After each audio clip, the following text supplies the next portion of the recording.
Single होने की वजह से मैंने कर दिया भूतनी को ही किस और पूरी हो गई रिलेशनशिप में आने की मेरी विश, क्योंकि मैं ही हूँ महामहिम तमराज केल्विस। नमस्कार, प्रणाम, सलाम। तो कैसे हैं आप सब लोग? मैं हूँ आपका अपना मशहूर यूट्यूबर। हमारे इस ब्लॉग में आपका एक बार फिर से स्वागत है। आज के इस ब्लॉग में हम आपको दिखाने लाए सिंगापुर कार्निवाल मेला। बचपन से ही मुझे मेला बहुत पसंद है और मेला जाने का मुझे 20 साल का तजुर्बा है। कहते हैं मेला दिलों का आता है और आके एक बार फिर से चला जाता है। और तभी मैं भी पहुंच जाता हूँ इस मेले में, क्योंकि मैं हूँ गुज्जर जो कि रूपा की तलाश में यहाँ आया हुआ है। मेला में सबसे पहले हमें दिखे सिंगापुर एयरलाइंस। हवाई जहाज में बैठने का मेरा बचपन का सपना था और जैसे ही मैं बैठने के लिए अंदर गया और चारों तरफ देखा तो मैं बहुत चक्का ही रह गया, क्योंकि वहाँ पर एक भी सीट बैठने के लिए नहीं थी, केवल यह छलावा था। इसके अलावा इन सुंदर कन्याओं ने मुझे प्रणाम किया और मैं उनको पीछे छोड़ आगे बढ़ गया। हवाई जहाज में मेरा बैठने का सपना सिर्फ सपना ही रह गया। पर कोई बात नहीं, ये सपना पूरा नहीं हुआ तो क्या हुआ, मैं सोकर कोई और नया अलग सपना देख लूंगा। मेला में इतनी चमक धमक चमचमाता हुआ देख मेरी आंखें चकाचौंध सी रह गई। थोड़ी दूर पैदल चल के आने से मेरी पसंदीदा जगह लंदन ब्रिज दिखा, जिसे देखकर मैं बहुत ही ज्यादा खुश हो गया। मौसम तो ऐसा लग रहा है दिल गार्डन गार्डन हो रहा है। बहुत मजा आ रहा है यहाँ पे। लंदन ब्रिज का नजारा इतना मनमोहक था कि आप उसके वशीभूत हो सकते थे, इसलिए मैं ज्यादा डिटेल में आपको नहीं बता सकता। अब आपको हम दिखाने जा रहे हैं एक अद्भुत नजारा। ये देखिए, लंदन ब्रिज से आईफिल टावर की दूरी ज्यादा दूर नहीं, केवल 100 मीटर की ही है, जो कि हमारे रीवा में अभी भी मौजूद है और आप लोग भी जाके इसको निश्चित ही देख सकते हैं। चर्चित होने की वजह से अब हमारे पीछे लोगों का जमावड़ा एकदम दम जमा हो रहा था। आईफिल टावर के बाद आप देख सकते हैं statue of liberty. Statue of liberty Paris की शान है और पेरिस के सामने आप साफ साफ एक भाई साहब को देख सकते हैं, जो कि एकदम स्टाइलिश स्टेशन में खड़े हुए हैं और अपने बालों पे हाथ फेर रहे हैं। और स्टैचू ऑफ लिबर्टी भी सोच रही होगी मन में कि कैसे कैसे लोग रहते हैं यार यहाँ पर। चलो तुमको पागल कुत्ते का गाड़ी उठा के ले जाएगा, बता रहे हैं हम। और इन भाई साहब को तो कुछ कहा ही नहीं जा सकता, क्योंकि ये पापा का परा बनने आए हुए हैं। पापा की परी के बाद पेश था पापा का परा।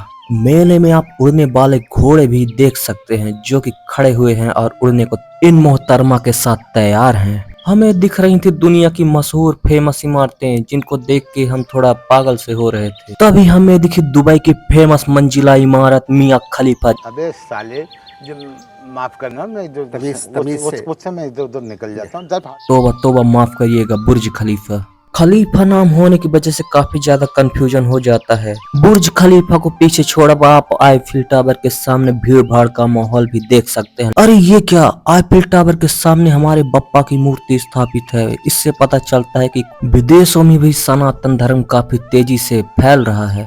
बप्पा से आशीर्वाद लेकर मैंने बोला, है गणपति बप्पा मोरिया, मुझे क्यों नहीं परेशान कर रही हैं छोरियां। पप्पा ने कहा, तेरा बहुत हो रिया।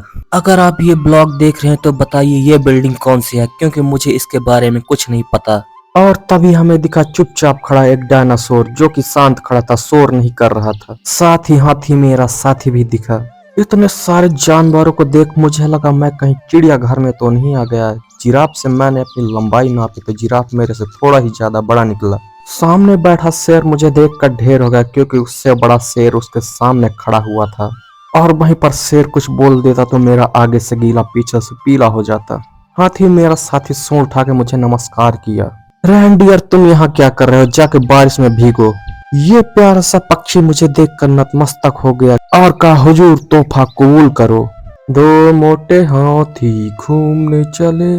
और तभी हमें दिखा ईद का चांद। यही चांद है जो ईद में हमें हमेशा ही दिखाई देता है। ईद का चांद पीछे छोड़ हम आगे बढ़ते हैं और तभी हमें दिखता है एक भयानक सा गोरिल्ला। मैंने उसको चिढ़ाने की कोशिश की, पर नशे में होने की वजह से वो कुछ नहीं कर पाया और शांत बैठा रहा। मैंने बोला, हट। और आगे बढ़ने पर हमें दिखा जादू। जादू ने कहा, मुझको चाहिए धूप। और मैंने कहा, जादू भग साले तेरी, ऐसी की तैसी, कहाँ से लाऊं तुझे रात में धूप। बगल से जाते मोहतरमा से मैंने कहा, अस्सलाम वालेकुम, कैसे हैं आप? ये चुपचाप खड़े जानवर मुझे देख के ऐसा लग रहा है कि ये लगता है माल फूक के खड़े हुए हैं और इनका माल तेज है, ना कुछ बोल पा रहे हैं ना कुछ कह पा रहे हैं। चलिए, जानवरों से बहुत हुई बातचीत, अब हम चलते हैं आगे मेला।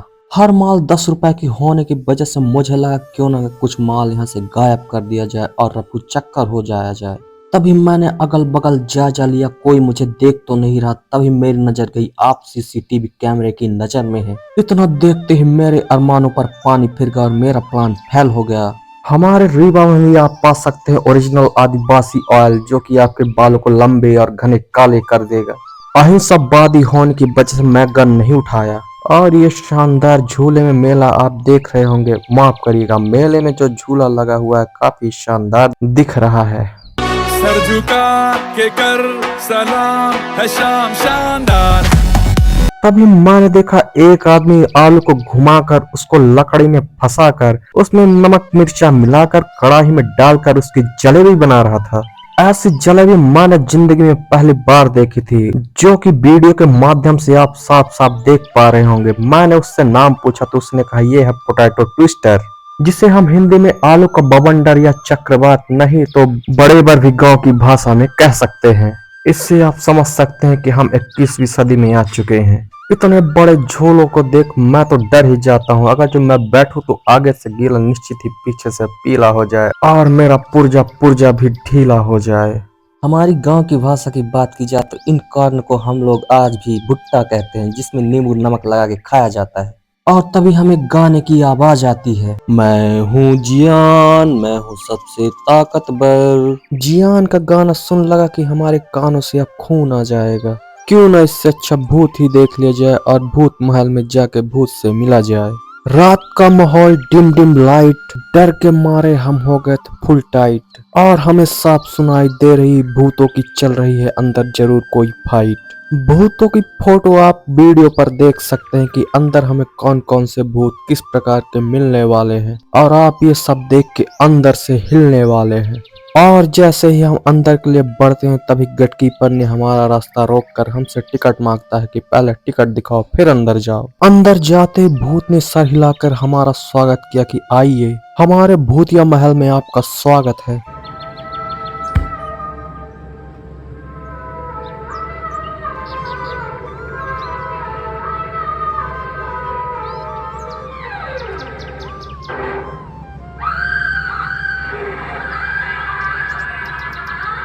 भूतनी को लिप्टो लिप किस कर दिया मैंने तो वो मेरे प्यार में पड़ के एकदम लेट गई और मेरी फैन हो गई और फ्लैट हो गई और कहा बहुत हुआ प्यार मोहब्बत, अब मैं तुम्हें डराऊंगी। और डराने के लिए जैसे ही वो मेरे आगे बढ़ने लगी तो मैंने खुद उसको डराने की कोशिश की। भूतनी भी सोच में पड़ गई, ये कैसा इंसान है जो मेरे से डर ही नहीं रहा। मैंने भी कहा क्या भूतनी बनेगी रे तू, चल निकल, कोई जरूरत नहीं तेरी, तुझसे तो आजकल के बच्चे भी नहीं डरे तो मुझे डराना बहुत बड़ी बात है। ये आजकल के बच्चे हैं जो भूतों को भी डरा सकते हैं और आप देख रहे हैं कि ये भूत को भी डरा रहा है। देखिए गौर से, क्या भूत बनेगा रे तू। चलिए दिखाते हैं आपको भूतों के कुछ नए कारनामे, जहां आप देख सकते हैं पैर कटे हुए और गला कटा हुआ लगा हुआ है। मैंने कटे हुए गले से पूछा सब खैरियत, कोई दिक्कत तो नहीं, अच्छे से लटके हो ना। थोड़ा डराने का कोर्स अच्छे से सीख के आओ तब जाके लोग तुमसे डरेंगे। फिर हमें जाके आगे दिखे एक पिशाच भाई साहब जो कि 50 साल से यहीं पे टिके हुए हैं। मैंने उनसे पूछा और क्या हाल चाल, सब खैरियत ना। तभी अंदर से आवाज आई, प्यार का भूखा हूँ मैं। प्यार की भूखी है, प्यार की, प्यार से देखो और प्यार से देखो। ये कहाँ से लाएंगे प्यार? अबे चुप चुप, क्या ये बे?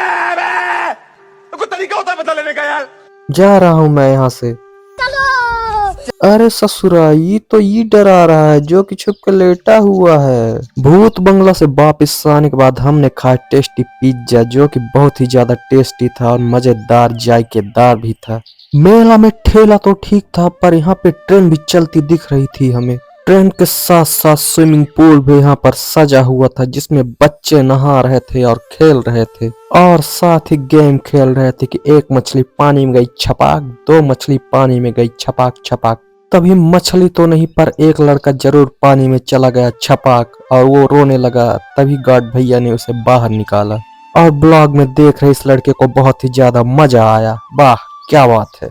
तभी मुझे मेले में दिखे दुनिया के सबसे बड़े साइंटिस्ट डॉक्टर झटका जो कि खड़े हुए थे। मैंने उनसे पूछा कि आपके मोटू पतलू कहाँ हैं। तभी पीछे से आवाज आई, अय्या माँ मोटू पतलू जल्द ही आते होंगे क्योंकि चिंगम के चंगुल से बचना इम्पॉसिबल, बोले तो इम्पॉसिबल। चिंगम सर के साथ छोटा भीम भी वहीं पर लड्डू खा रहा था और डॉक्टर झटका भी लड्डू खिला रहे थे। तभी मैंने देखा एक बच्ची खुदी को करके बुलंद चढ़ी है जैसे तैसे। खुदी ने पूछा बच्ची से, अरे बच्ची अब तू उतरेगी कैसे? और वो बच्ची रो रही थी, आप उसके रोने की आवाज साफ साफ सुन सकते हैं, जो कि कह रही थी, नहीं अंकल धक्का मत दो प्लीज।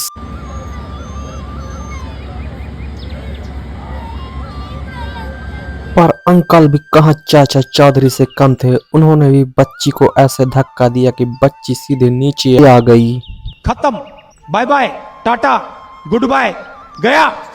इसी के साथ ये ब्लॉग खत्म करते हैं। बहुत बहुत धन्यवाद। सब बखैर, गुड नाइट।